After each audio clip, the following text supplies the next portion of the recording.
Another day, another basketball stories na naman ang pagkukwentuhan natin.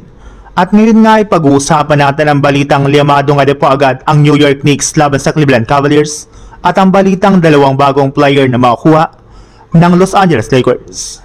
Isang araw lang naman nga pong nakakalipas mula na maging official ang serye ng Cleveland Cavaliers at New York Knicks sa Eastern Conference Finals ay inilabas na rin naman nga po agad ng NBA ang kanilang game schedule.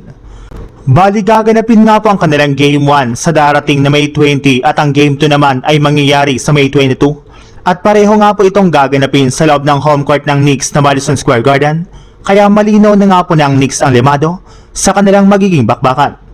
Isang beses pa lang naman nga pong natatalo ang New York Knicks sa loob ng kanilang home court ngayong 2026 NBA Playoffs, kaya mataas nga po ang kanilang tsansa na maipapanalo nila ang kanilang Game 1 at Game 2. Pero hindi rin naman nga po nila pwedeng maliitin ang Cavaliers na meron ngayong hawak na napakalaking momentum matapos nga po nitong talunin at tambakan ang number 1 seed na Detroit Pistons. Kumpara pa nga po sa mga teams na nakaharap ng Knicks ngayong playoffs ay mas malakas at mas healthy nga po ang lineup at players ng Cavs, kaya kailangan nga po talaga ng Knicks na mag-ingat sa kanilang serye.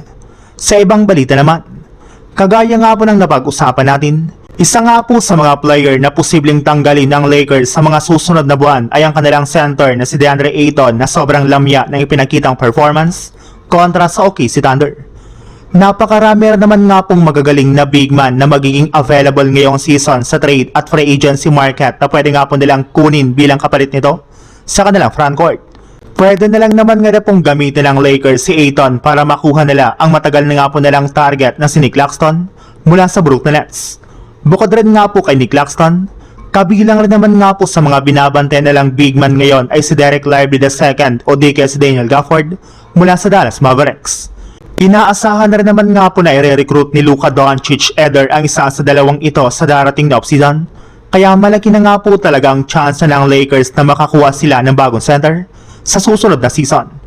Ang problema lang medyo mahihirapan lang naman nga po sila sa pakikipagnegosasyon sa front office ng Dallas Mavericks.